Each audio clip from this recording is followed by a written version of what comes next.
Hello, good evening, and thanks for joining us. As usual, I would say thank you for allowing me into your living room. This is National Talk from ECWA Television Africa. My name is Weze Donald, and I have Joyce Jakada in the house. Pleasure. Well, we are not alone tonight. We also have a guest who is someone that we look up to. Professor Mrs. Funmi Para-Mallam is also in the house. Madam, you are very, very welcome to the studios this evening. Thank you very much. It's good to be here. Thank you for having me. Yes, Mrs. Mallam, excuse the expression, Mrs. Mallam. Para-Mallam is going to be sharing her thoughts on the major topic of discussion tonight, which is the National Day of Mourning for those who have been violently killed in Nigeria, whether a child, a man, a woman, but anyone who lost their lives in the course of the kind of killing spree that we have had in our nation. That's what we're going to be discussing tonight. But just before we do that, Joyce, we have some other topical issues that I would like to beam our lights on. Yes, we have a lot of stories that have been making rounds around the nation, and first is the story of the president writing the reps and seeking for fresh $5.513 billion foreign loan for COVID-19 and others. Well, if you recall, recently the president sought for $850 billion, and now we are having him seeking for another $5.513 billion foreign loan. Well, Joyce, it's really interesting that Mr. President is going around borrowing, so to speak. But it's a worry for me to say that we're just borrowing and borrowing and borrowing. Who gets to pay off all these loans that we're borrowing? It's like the Nigerian economy and future is being mortgaged to foreign financial institutions where we just go, since they like giving out. African leaders would always want to go collect. And a lot of concern have been raised considering the fact that if we keep on borrowing foreign loans, we might be exposing ourselves to slavery or even auctioning our country, like talking about our economy in the nearest future. We have children, we have young people that are still growing and coming up that have hope in this nation, and then other things. So I think we have natural resources that we should have focused our minds on rather than seeking for this foreign loan. Professor, Yes. should Nigeria be borrowing at this stage of our economy with the pandemic going on? I don't think it's so much as to whether Nigeria should be borrowing or what Nigeria is borrowing for. Just recently, Dr. Obed Melafia was drawing attention to this very, very vexatious issue on channels, in which he was saying that the debt burden of Nigeria is becoming astounding and alarming because we lack the productive base to sustain the debt. Countries all over the world borrow. America borrows. Yes. So borrowing is what a lot of governments do. But the issue is, do you have the productive base to accommodate, to sustain the kind of borrowing that you're doing? And I remember he was talking about the fact that in 2015, we had a debt burden of about 15 billion, yes. or 5 billion, was it, or so? 15 and now it's 84 billion. I mean, look at the difference. So we do understand that we've been in a condition or a situation of very serious insecurity, and insecurity does cost a lot of money in terms of trying to rectify. But are we borrowing the money to strengthen and develop our productive base, to ensure that in future years, we have the right infrastructure to draw upon, so that the borrowing is worth it? That's the real question. I am a little bit worried because I know that there's support coming in from UNESCO, from the World Health Organization, and so many international bodies concerning the pandemic, because the reason why this $5.513 billion is being sought or asked for, as was said, is to help fight COVID-19. Okay. What are we doing all this while with all the monies we hear people have donated, or the equipment and the likes? The fact of the matter is that Nigeria's healthcare delivery system has been in severe disrepair. As at 2019, or was it 2018 December, the World Health Organization ranked Nigeria 187 out of 191 countries, almost at the bottom of all these countries that were surveyed in terms of our health care system, our health system. So we have a system that is already in severe, let me say, severe condition when it comes to even ordinary health response, you know, or healthcare delivery. So with COVID, it has just highlighted just how decrepit our healthcare delivery system is. And I think that all the monies that have come in so far, people have raised alarm as to what extent is this money, does it have a proper and effective resource management and tracking system? Where is this money going to? Is it fit for purpose? Is it going to the right places? Is there a coordinated strategy from the federal to the state to the local to the community level to ensure that the most vulnerable, the most needy segments of the healthcare system are getting these monies? I think these are questions, pertinent questions that we have to ask ourselves. Well, I'm going to tie it up with the next topic that we are going to just briefly talk about, and that's that many Nigerians are dying from common ailments, which is also a fallout of possibly what you just finished talking about, that our healthcare delivery system is, excuse my expression, comatose. Yes. Yes. Absolutely. So, little ailments are killing Nigerians. Right. HIV is there, Ebola is there, even though we have dealt with Ebola, so we have malaria. Malaria is there, Typhoid. Lassa fever, typhoid, and the likes. Joyce, what's your feeling? Well, it is true that a lot of Nigerians are dying of common ailments.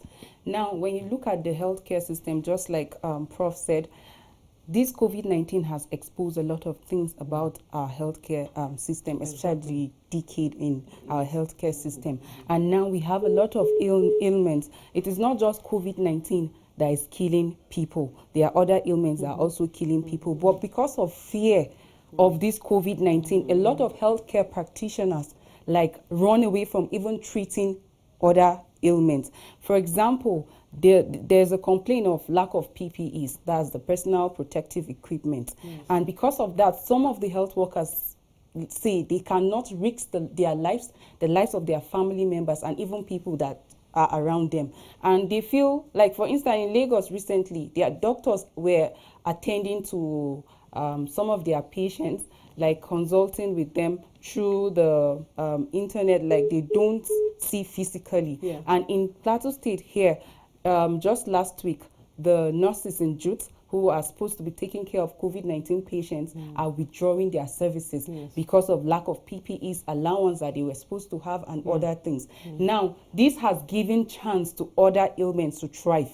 Now, there are people that are suffering from malaria. There are people also suffering from typhoid, HIV, amongst others. And when these healthcare practitioners are not even available to take care of them, definitely we have people, it might cause the death. We have cases of death in Yobe, Zamfara, and other northern states, which it is not even affiliated to the COVID-19. Because autopsies have been taken and then it was not even associated to COVID-19. So it is obvious that there are other ailments that are killing Nigerians. And I think the federal government needs to do a lot, even though the Minister of Health is saying that everything that has to do with how to treat and take care of the COVID-19 patient have been provided to healthcare practitioners. But I think there should be more synergy between the Ministry of Health and then the public health and also private sectors, so that they will be able to come together and see how they can take care of patients even suffering from other ailments apart from COVID-19. Well, let me cut in here and say, see, we all know that COVID-19 is ravaging mankind. It's not just limited to the Nigerian nation. But the problem here is the federal government is saying Nigerians are dying from other common ailments. Why would I swear as a medical practitioner, for instance, that I am going to take care of patients who come to the hospital? And this patient comes to the hospital. Unless you take samples, unless you examine the patient, you would not know whether they have COVID-19. Exactly. But now everybody is lumped into one dish. Right. You don't want to take care of someone who has malaria. It's possible, maybe it is just ordinary stress. The man has been working so hard, and so he collapses and he comes to the hospital. And then you're turning him away. They would rather work on those who have COVID-19, because if somebody says that, okay, this place is just for those who are suffering from COVID-19, where are the hospitals where they should go and be treated for other ailments? So we are opened up to a situation where people are losing their lives simply because somebody somewhere in a medical facility has deliberately refused to do their job. And they're expecting to be paid for it anyway. Yeah, but you can't blame them, because you can't blame them totally. Because, you know, like Joyce was raising a couple of very interesting points there. Yes. When she was talking about the fact that, you know, we have this whole range of ailments that even predated COVID-19 and are still afflicting Nigerians. And yet you have, on the one hand, you have a problematic healthcare system.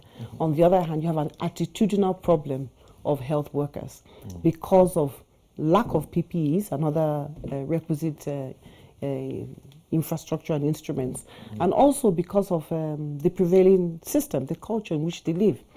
So I think, I was telling you just before the program, my husband recently lost an aunt, and she fell victim of this situation where she had typhoid. Eventually it was shown that she died of typhoid. But by the time she got to the hospital, there was like, oh, no, this is just for COVID-19.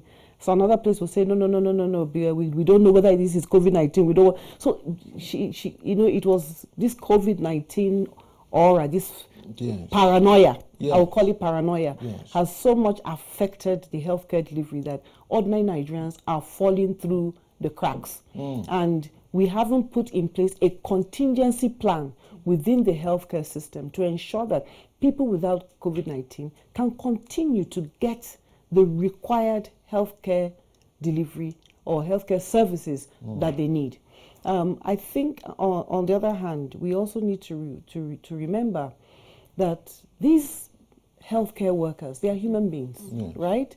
They have families, they have loved ones, and they do still need to look out for themselves, particularly in a situation. Joyce was saying earlier that the Minister of Health said that they've been given everything they need, but we know very well, even by mere observation, that is really not the case. In fact, even if you go to countries outside global, in the global community, many of them are still crying for the lack or the inadequacy of PPEs. So the government has to find a way to stimulate Nigerians to produce. To set up small-scale industries. And thankfully, Nigerians are taking the bull by the horn.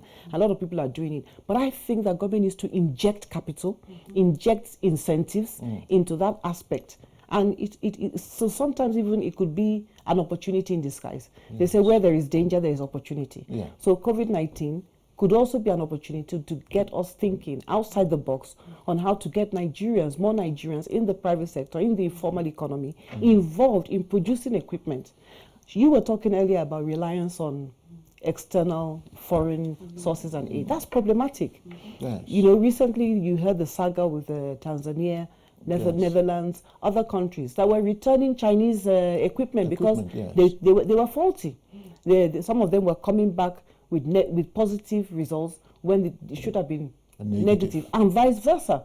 So COVID-19 is showing us that we can no longer afford to keep relying on external funding, external aid. We have to do it at home. We have to look inward. All right. Viewer, if you're just tuning in, it's National Talk from ECWA Television Africa. And we have Professor Mrs. Para-Mallam in the house.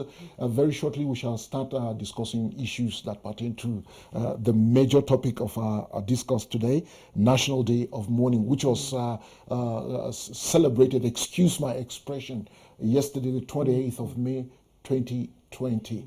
We shall be back in a moment. Don't go away. Stay with us.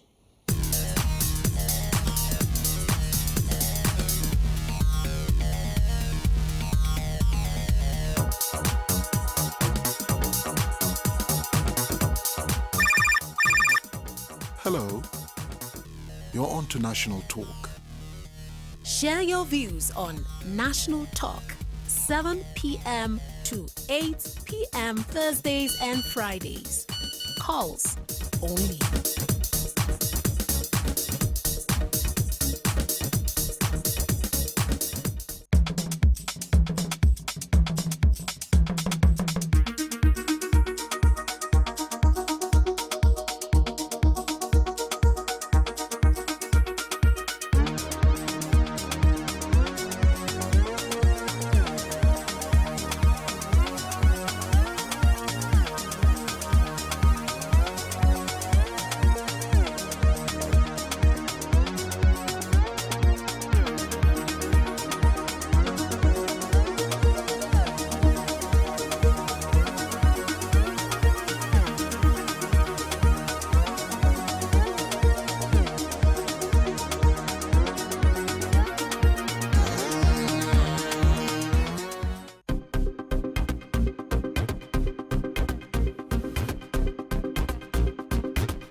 Keep a date with the Lifeline on ECWA Television Africa every Monday, Wednesday, and Saturday by 4 p.m. with repeats Mondays and Wednesdays at 8 p.m., Saturday 8:30, and Sunday 9 p.m. Keep watching the Lifeline on ECWA TV Africa.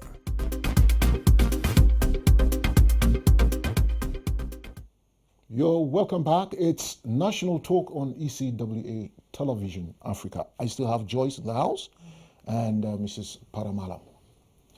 Thank you. Our topic of discussion is on the National Day of Mourning, which was marked just yesterday. Yes. Now, you belong to an NGO, Queens. Yes. Tell us about it. Okay, so Queens stands for Christian Women for Excellence and Empowerment in Nigerian Society. Okay. Queens started in 2010. And actually, Queens began in the context of conflict, violent conflict. Yes. If you would cast your mind back to January 17th, 2010, when there was an outbreak of the worst violence we've ever known in this state. Yes. And during that time, there was a massive vacuum in terms of what should be done. There was confusion. People didn't know what to do. And the women felt it was important to fill the void, to stand up and be counted, to stand up and speak truth to power, and begin to mobilize the women folk to engage with governance on social responsibility.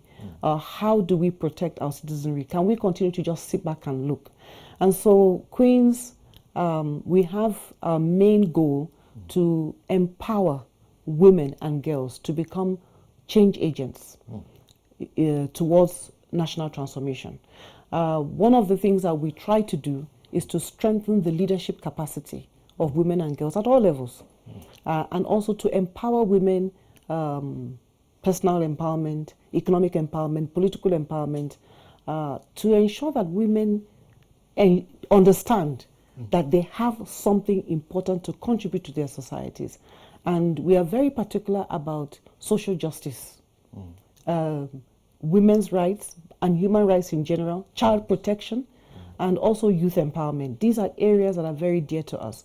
And you can't talk about these issues without talking about security, Yes. because security is a function of development and development is a function of security, vice versa. So if you are talking about empowerment of the citizenry, you are talking about towards national transformation, you have to think security, because those things can only take place when the nation is secure. And that's our own entry point. We look at women, peace and security. We try to get women to be key agents, bringing them to the table of discussion and negotiation on peace building. Joyce? Well, it is really sad to note that every day you wake up to the news of 70, 50, 100 people being killed. Like just between January to, talking about the first quarter, Yes. Global Right Nigeria have reported that over 1,142 people have been killed. Right. And in the research that he conducted last year, from January to December, about 3,188 people were killed violently. Right.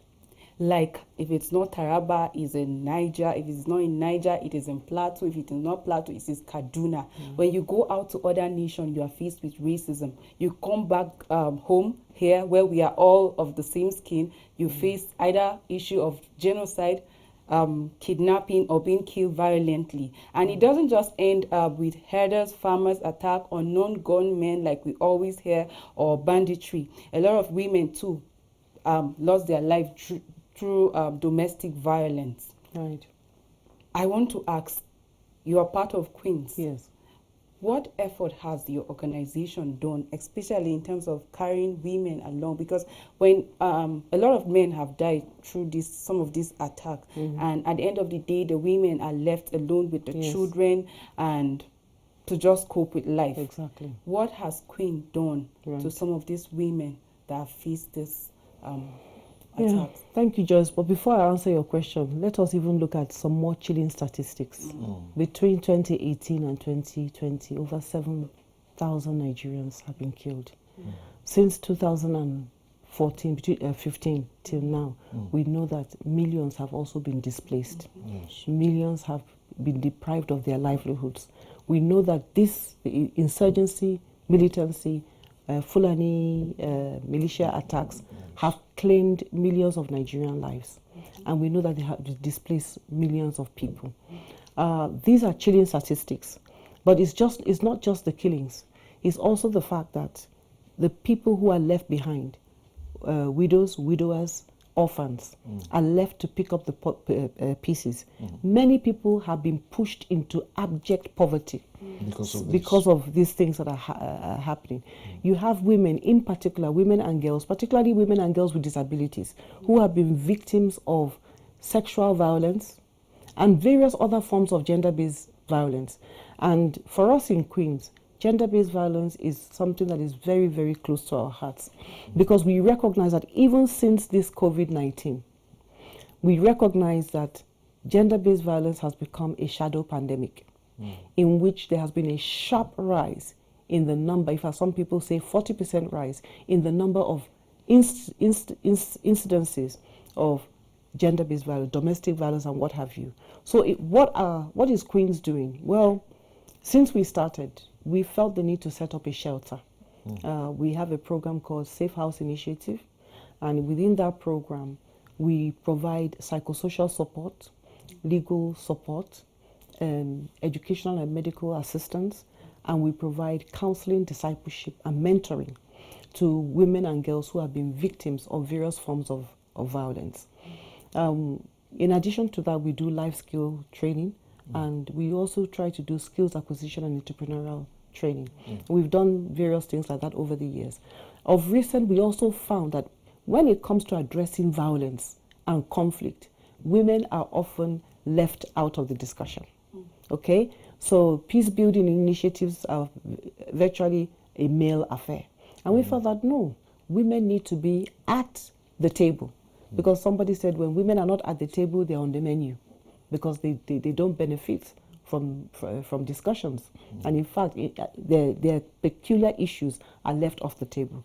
So we've tried to promote women, peace and security engagement. We partner with government agencies like National Human Rights Commission, the Ministry of Women Affairs, the police, the Ministry of Justice, Ministry of Education, to make sure that we have a multi-levels, collective stakeholder approach to the issue. It's a hydra-headed problem that not one NGO or one organization can address. You have to do it in partnership. Okay, I want to ask this question because security is not anybody's business, it's everybody's business.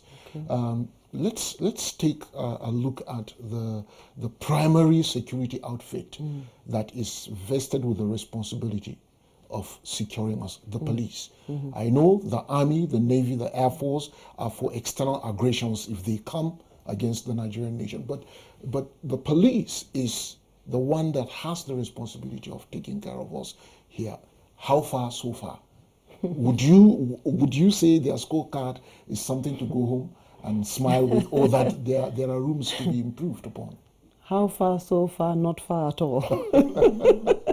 Because, and I think every Nigerian knows this. It's not rocket science.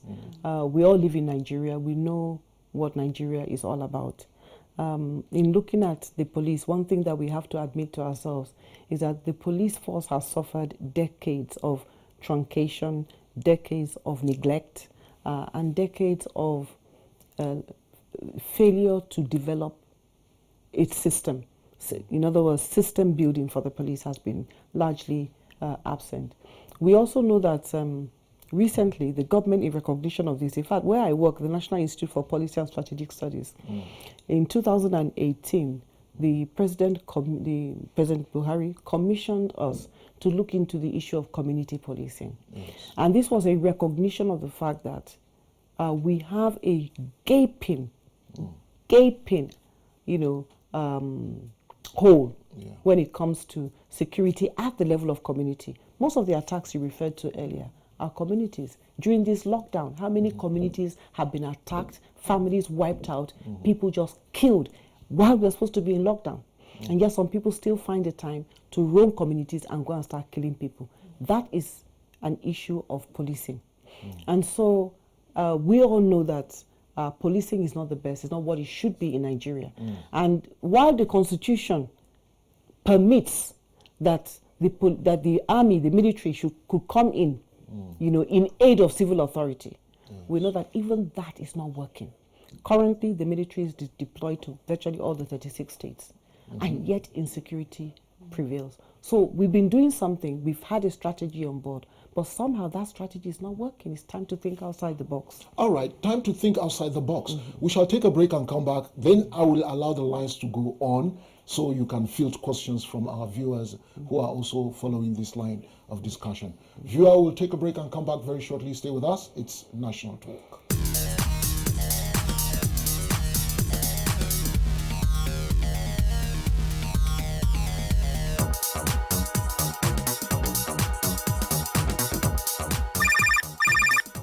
Hello, you're on to National Talk. Share your views on National Talk, 7 p.m. to 8 p.m. Thursdays and Fridays. Calls only.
Keep a date with the Lifeline on ECWA Television Africa every Monday, Wednesday, and Saturday by 4 p.m. with repeats Mondays and Wednesdays at 8 p.m., Saturday 8:30, and Sunday 9 p.m. Keep watching the Lifeline on ECWA TV Africa.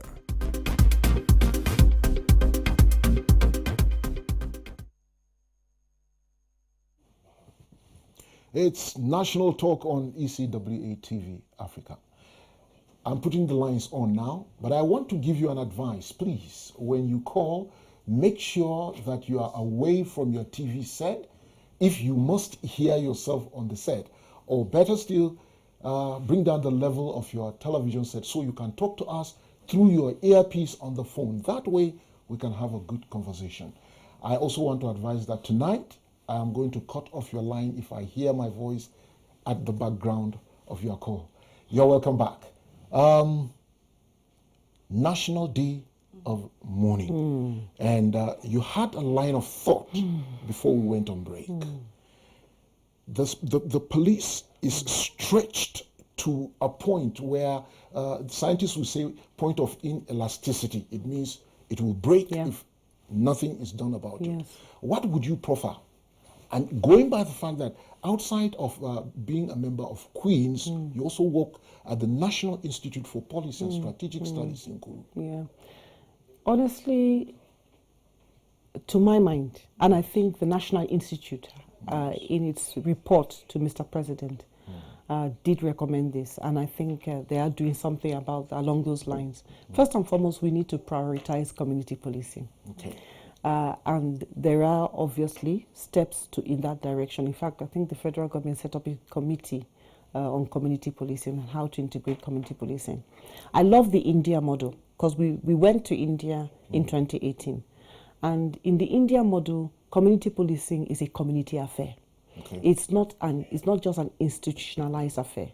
Okay. So there is effective collaboration between the police and the communities. There's a committee, they work together, they take decisions together, and policing is done in partnership between the community and the police. Do you subscribe, Ma, to the vigilante groups? Because that's another group in a community setting. Do you subscribe to the vigilante group collapsing under the community policing, or can they run parallel?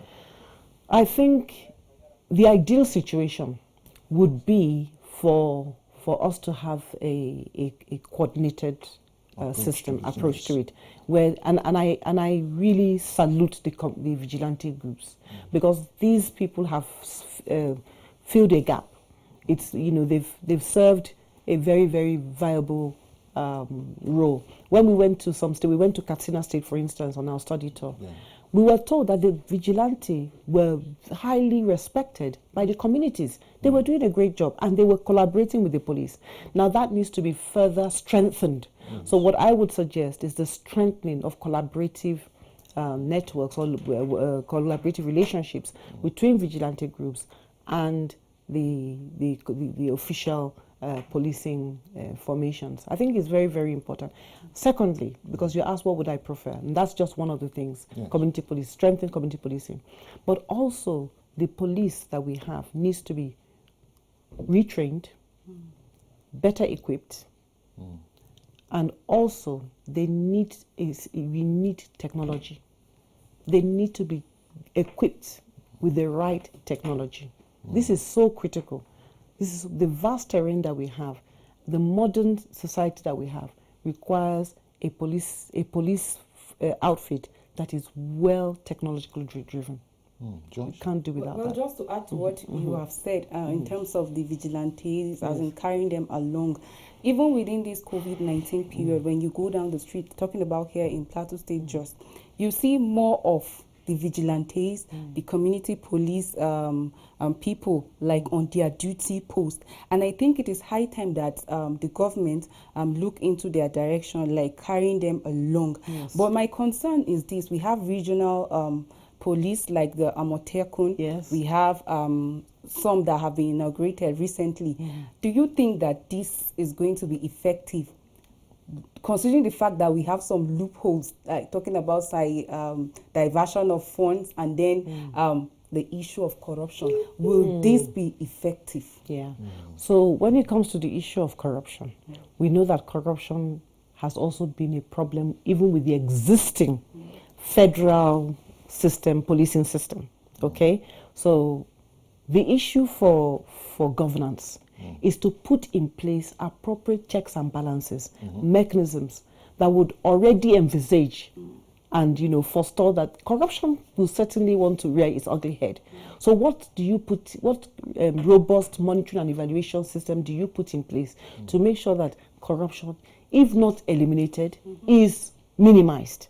You understand? So very often in Nigeria, we set up these systems, Amotekun or what have you, but we forget that, okay, if you've set up this system, have you put an accountability system in place, side by side, to make sure that the system is not abused? For a long time, people were crying against, what do you call it? All right, I hate to break, but there's a call coming in. Hello? Okay. Hello. Good evening. Good evening. This is National Talk ECWA TV. Who is on the line? Thank you so much. This is Binta from Delta State. All right, Binta, how is Delta this evening? Delta is fine, we thank God. Okay, can you share your thoughts with us on the topic of discussion? Sure. I just want to thank the Prof that is on research right now. Thank you so much for the topic of discussion.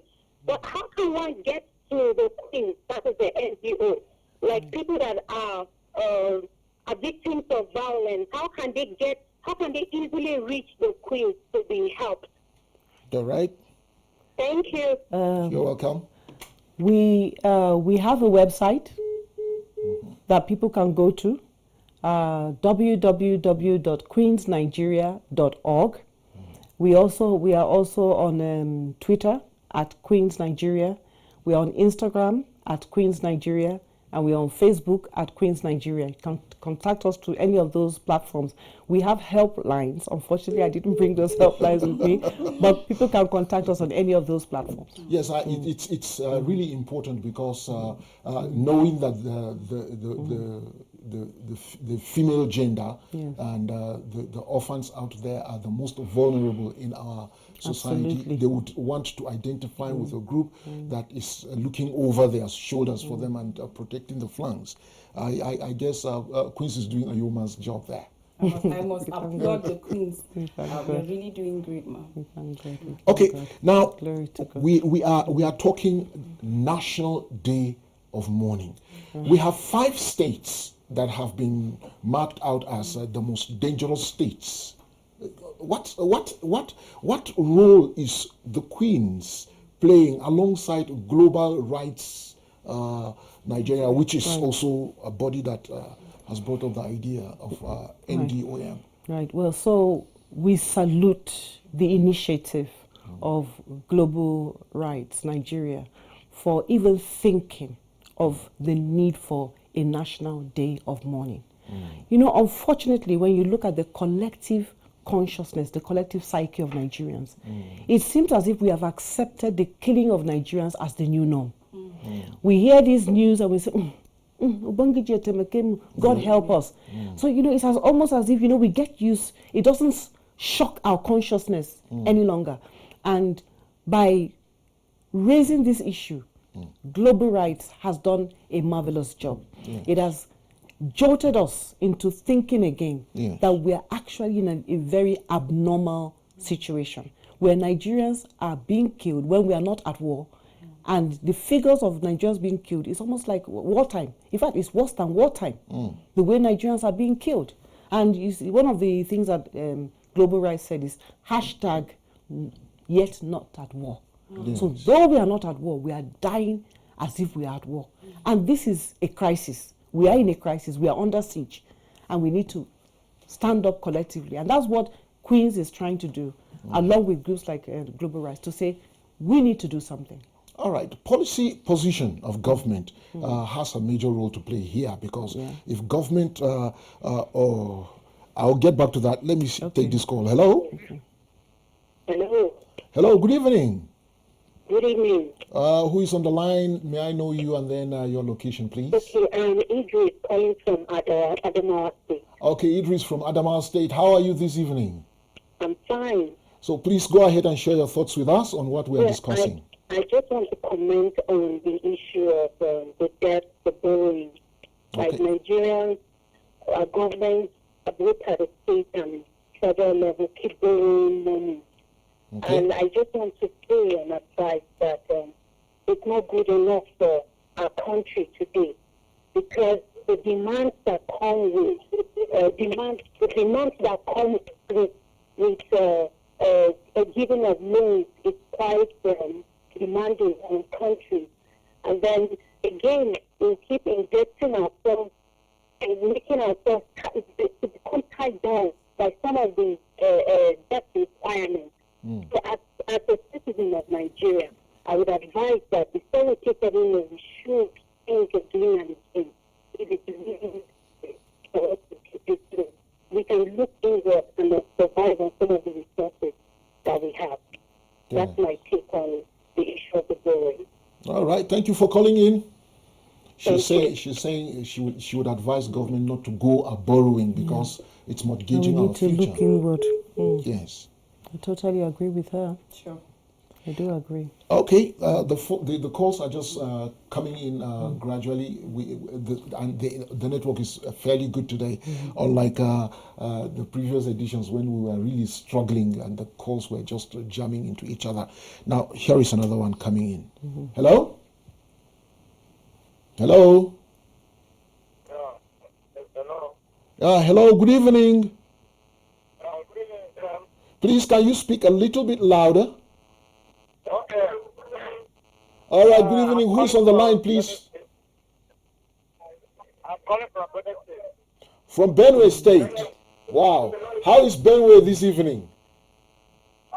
We are very fine, but some other places are very difficult to understand. Okay, just share your thoughts with us so that we can pick you quickly.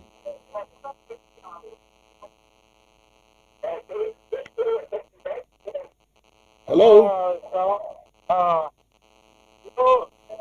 We know that government is about to take care of the poor ones.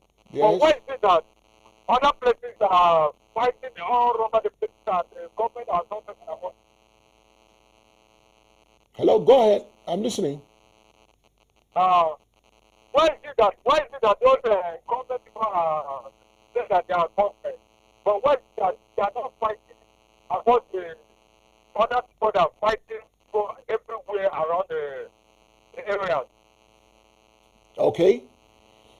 Well, what he's trying... If you come okay, now to Taraba State, see what they are doing with our people going there to farm. Yes. Is it the right way? Well, you are asking a question that would require those authorities to answer because they have the responsibility of security. Professor, yes. Can you make comments on what you have said? Concerning, it's like there are problems, and those who have the responsibility to take care of the problem are not necessarily doing that, and it has now become like there's a segregation, so to speak. I think I heard him saying something about poor people in particular. Yes. And I think in Nigeria today, and I think it has been like that for a long time, the average poor Nigerian feels like they're on the periphery, feels excluded and marginalized. But I will tell you, and I believe that if you ask the average Nigerian, forget about poor, the average Nigerian today feels marginalized, feels as if they're on the periphery. And that applies across the board. So what does that tell us? It tells us that the average Nigerian is not feeling governance. Is not feeling the effect of governance. Is not feeling the effect of belonging to a system where their voice is heard and their needs are being met. Yes. I think that's really the issue. All right, another call is coming in again. Okay. Hello? Hello? Hello? Hello? Good evening. Hello? Yeah, good evening. This is live National Talk. Hello? Hello, good evening. Good evening. Who is on the line, please? Hello? Hello, your TV is interrupting what you are saying. That's why you are not getting me. So call back again and reduce the volume. Hello? Well, she's been. I am being punitive this evening for their breaking the law. Yes, Prof. There is a problem that I am seeing.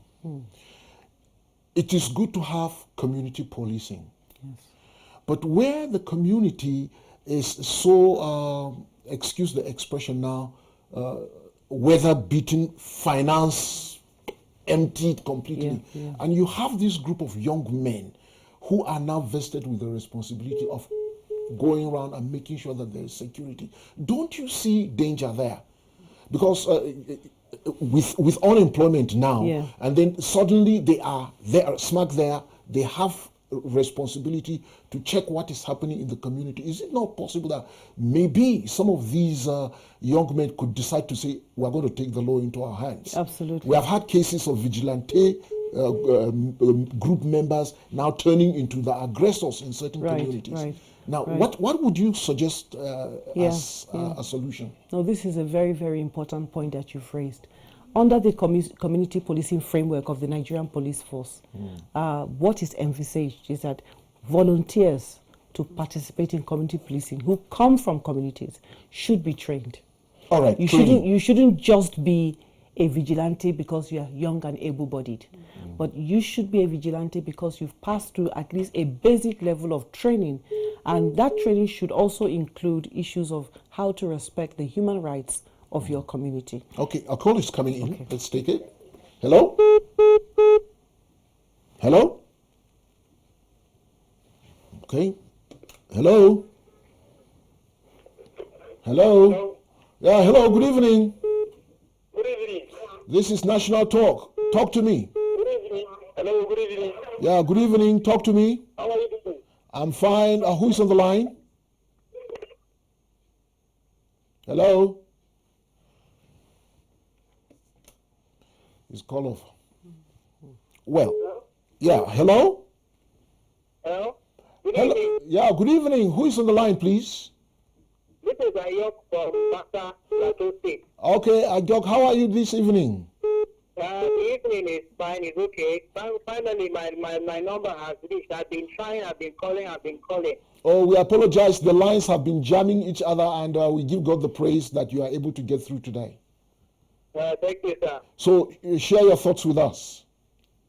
Honestly, from the topic that is being discussed, I'm seriously not happy with what is happening. Okay, go ahead. Every time killings happen, people protest. After the protest, then the government will say they will work on it, and we still go back to the same old thing. It has happened here in my neighborhood, and has been happening in Kaduna. The government have not said anything. Now in Sokoto, nothing has been done. So even if the people made any protest, the government will send a representative, and the representative will say that they will look into it. They are going to make sure that they will see that everything works fine. At the same time, again, I want to also ask the question: why did they remove Goodluck Jonathan at the beginning? It is because of insecurity. The fear of insecurity. That was why Goodluck Jonathan was removed. And now they are in this regime, and the same thing is happening. Honestly, I'm really not happy. That's just my own contribution. Okay, thank you, Ajok from Basa in Plateau State. Well, let's clear something. Goodluck Jonathan was not removed for any reason, but it was a political activity, and Nigerians decided that they would want to vote the current president into office. Maybe because he politicked better than Goodluck Jonathan, who knows? But for us, it's for you to share your thoughts and give us what you feel, and we really appreciate what you have said. Prof. Thank you very much, sir. I love your show. You're welcome. Thank you. Prof. Yes. He has brought up issues that, another one is coming in. Hello? Hello? Hello? Hello? Yeah, good evening. You are very faint. Can you speak more loudly, please? Yeah, I could hear you. I can hear you very, very faint still. Just try and speak louder. Hello, sir. Good evening, sir. Good evening, sir. Aha, good evening. How are you? Who is on the line, please? But you are hearing me clearly now. Yes, I can hear you.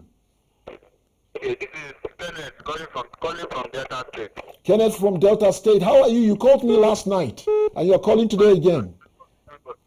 That's great. Share your thoughts with us, please. Okay. For the community police, yes. If really government really want to about community police, which means government really needs to do work. Because in a situation whereby anybody that wants to go and fight you cannot just use bare hands to go and fight. But from my own suggestion, I believe that there should start. You look America now, there is something they call electric gun. They should provide that for the community police. Because if they should send both them rifles to go and fight those kinds, at the end of it all, that thing will result to another thing. And many of them will overtake claws into their. If you remember when when they brought them back there, I think them back was like our boys, so they give them a market. See how they market that. But that electric gun, if they give them, they provide the electric gun for them. At least if they see anybody that is proving wrong or want to prove them strong, then there is that thing on that person. If after some time the person will still wake up, but at least the person will. Okay, the call just went off. He's advocating for teaser guns. Yeah. And I think he's raised a very important point. But you see, the thing about community policing that many people don't understand is that the primary role and function of community policing is intelligence gathering. Is actually to make sure that you set up an early warning system that preempts attacks. Yes. So you train these people on how to gather and process and transmit, actionable intelligence or actionable information that now becomes intelligence. Yes. So that's number one, and that is preemptive. Now, he's right in terms of the protective strategy. 1 minute. Okay. A call is just coming in. Hello? Hello? Hello? Okay. Go Yeah, on. the protective strategy is also important because you also don't want to leave people bare. But the idea is that when you have civilians on the ground with actionable intelligence, they can pass it quick enough to bring in the authorities who are authorized to bear arms to now come and address a situation. Okay. Hello? Hello. Hello, good evening. Good evening, sir. Yes, National Talk. Who is on the line? Yes. My name is Bernard. I am calling from Ogbomosho. Bernard from Ogbomosho. Wow. On National Talk. Yes, you are. Can you share your thoughts with us, please? All right. I have been following your program. Yes. And the Prof has been doing wonderfully well by answering the question. Thank you so much. Yeah, you have been doing well too, Donald. With it. Thank you so much. My question is, every time there is a killing, the government will always say they will look into it. And they have this book that I don't know if the book has been built or not. They will always say they will bring the people to book. What book are we talking about always? Can we be realistic with this killing? These people that are being killed always, they are not ants. These are human beings. So we beg the government, we beg them because their number one priority is to watch after life of people. Yes. So we are pleading with them. These people that are being killed, 7 people is not 70 ants. This we are talking about people here. So we plead with the government to do something about it. These people need to be brought to book in real life because we don't hear it like science fiction. So that is my take. Thank you and God bless you. God bless you too. Thank you for calling. Well, that would be the last call on the show for today so that we can do a wrap up. Prof, what's your advice? You see, what that last speaker said is just the heart of National Day of Mourning. National Day of Mourning is a plea to government to please step up, stand up, get up, do something. Because Nigerians are dying needlessly. And to a large extent, so many of these Nigerians who have been killed, their killers are yet to be brought to book. They are yet to be punished. And that is the bleeding heart of Nigerians right now. You could hear it in that man's voice. You can hear the frustration. And like we said in our own National Day of Mourning clip, we said life in Nigeria has become nasty, brutish, and short. Simply because we have a climate and a culture now of insecurity. It has become a climate and a culture. It's no longer an anomaly. And I think that's what he is saying. Like you said earlier, while security is the collective responsibility of everybody through consciousness, there is only so much that the citizens, the average citizen, can do constitutionally. There's only so much that it still remains the primary responsibility of government. And I think the state governments, the local governments need to be empowered more to provide security, because the federal system of providing security is really not working. Okay, on that note, I'll head to stop you. Joyce? Well, we are having National Day of Mourning because of years of irresponsibility, greed, and even selfishness. So I think it is high time that we come to order, like realize that every life of a Nigerian is very important. And so it is necessary for government to prioritize the lives of every Nigerian, because that is their primary responsibility. And beyond seeking for loans, I think we have natural resources that we can focus on and generate revenue that can facilitate our budget. So it is time for us to do things right, because posterity will ask us questions. Okay. Now, for me, I'll just say this.